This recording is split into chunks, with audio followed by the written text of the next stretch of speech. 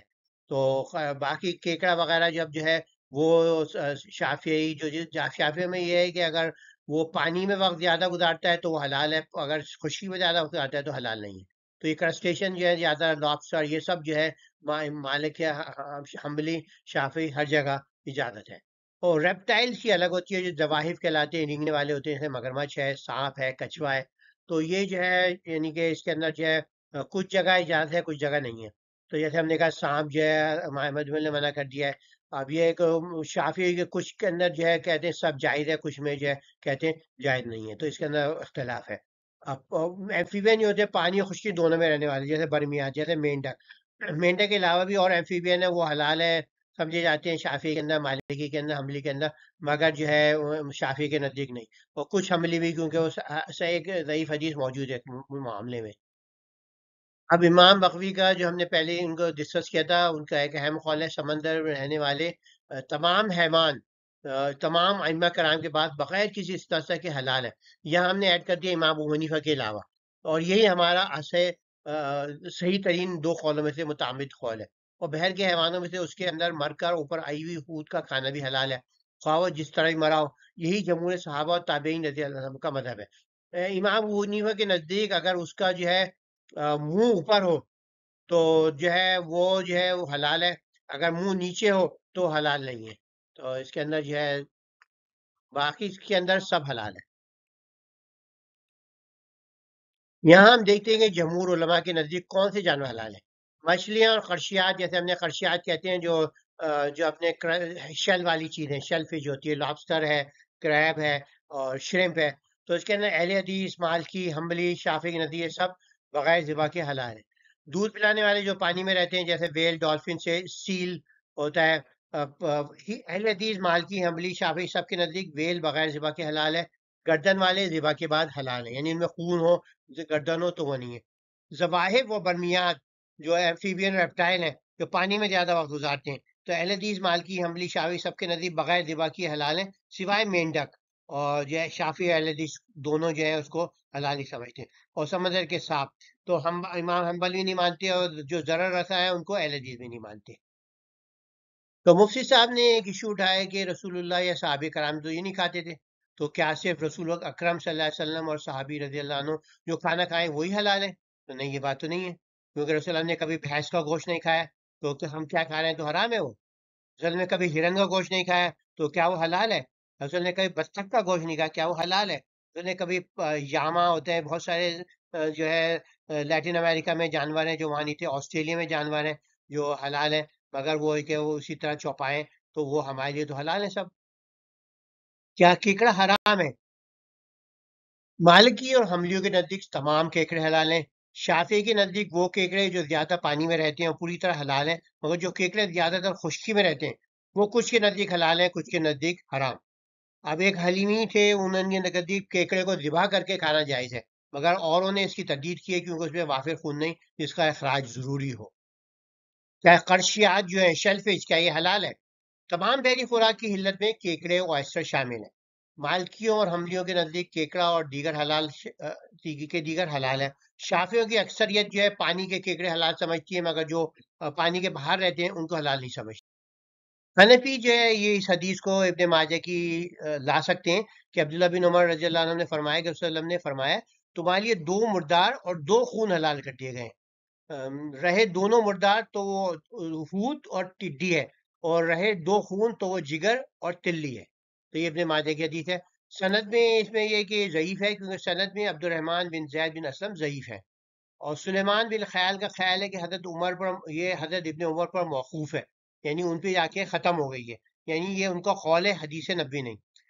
تیسرے جو امام بغاوی اور لغت دانوں نے حوت کے معنی تمام بحر کے جانور دیے ہیں، تو یہ روایت جو ہے اس کا ثبوت نہیں ہے کہ آپ جو ہے صرف مچھلی کھائیں اور جانور نہ کھائیں.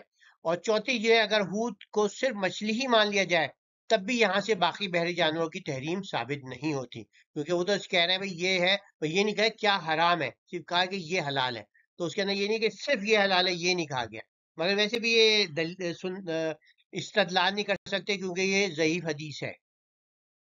اب پانچویں اس کا خلاصہ کرتے ہیں، اوہیلا لکم شاہد البحر، تمہارے لیے بحر کی جانور حلال کیے گئے ہیں، بحر میں سمندر، دریا، ندیاں، تمام پانی کے ذخیرے شامل ہیں۔ یہ صحیح ہے کہ پانی کے تمام جانوروں کو شکار اس کا مردار حالت حرام میں حلال کیا گیا ہے، اور جب حالت حرام میں حلال ہے، جب پابندیاں سخت ہوتی ہیں تو احرام ہٹانے کے بعد کیوں حلال نہیں ہوگا؟ صحابہ کرام اور تمام اہل کرم نے ابتدا سے اس آیت کو تمام بحری جانوروں کی حلت کو عام سمجھا ہے۔ ابو داؤد کی صحیح حدیث کے مطابق بحر کا پانی پاک کرنے والا ہے اور اس کا مردار حلال ہے، جیسے ہم نے کہا یہ ابو داؤد کے علاوہ اور بھی جو ہے کئی اس کلیکشن میں آ چکی ہے یہ حدیث سے۔ حلال کو حرام قرار دینے پر قرآن میں بار بار مشرکین عرب اور اہل کتاب کی سرزنش کی گئی۔ سورہ توبہ میں اتخذوا احبارهم والی آیت جو ہے رسول اللہ کے مطابق اگر کوئی کسی کو حلال حرام کا اختیار دے دے تو اسے خدا بنا لیتا ہے، الہ بنا لیتا ہے۔ ابن قیم نے فرمایا ہے کہ اس آیت کو علماء قرآن نے تقلید کے ابطال کا استدلال کیا ہے، تو یعنی کہ بھئی جو ہے تقلید جو ہے نہیں کرنی چاہیے، اس کا استدلال کیا ہے۔ کچھ علماء کا نام ہم نے پہلے درج بھی کر دیا ہے۔ اصول تفسیر کے مطابق قرآن کی جو آیت اہل کتاب کے متعلق نازل ہوئی ہیں اس کے الفاظ ہم پر بھی منطبق ہوتے ہیں، یہ بھی ہم ڈسکس کر چکے ہیں۔ حضرت ابو بکر صدیق رضی اللہ عنہ کے مطابق جو ہے بحر کے تمام جانور تو عام ہیں اور حلال ہیں۔ حضرت ابن عمر رضی اللہ عنہ نے فرمایا کہ بحر کے تمام زندہ اور مردہ جانور حلال ہیں۔ امام شافعی، امام مالک، امام احمد بن حنبل، امام اوزاعی اور ابن ابی لیلہ، سفیان ثوری وغیرہ کا بھی یہ موقف ہے، سوائے ایک آدھ جانور جیسے ہم نے بتا دیا ہے، مینڈک اور سانپ۔ خود سے مچھلی اور دیگر تمام بحری حیوانات مراد ہیں، جبکہ سمجھ سے مچھلی کے استعمال ہوتا ہے جو ہم نے بتا دیا امام بغاوی کیا کہتے ہیں۔ کیکڑا جو زیادہ وقت پانی میں رہتا ہے شافعی، حنبلی اور مالکی کے نزدیک حلال ہے۔ کیکڑا جو زیادہ وقت خشکی میں گزارتا ہے صرف مالکیوں کے لیے نزدیک حلال ہے۔ چلے اب ہم نے جو ہے سیکشن ہمارا جو ہے یہ پہلا حصہ جو ہے مکمل کر لیا ہے، تو کیونکہ کافی وہ ہو گئی ہے ڈسکشن، تو ہم جو ہے دوسری باقی جو باتیں ہیں وہ سیکنڈ حصے کے اندر انشاءاللہ کریں گے۔ جزاک اللہ خیر آپ کا لسننگ کا، آپ کو کامنٹ ہے تو ضرور جو ہے مجھے بھیجیں انشاءاللہ۔ جزاک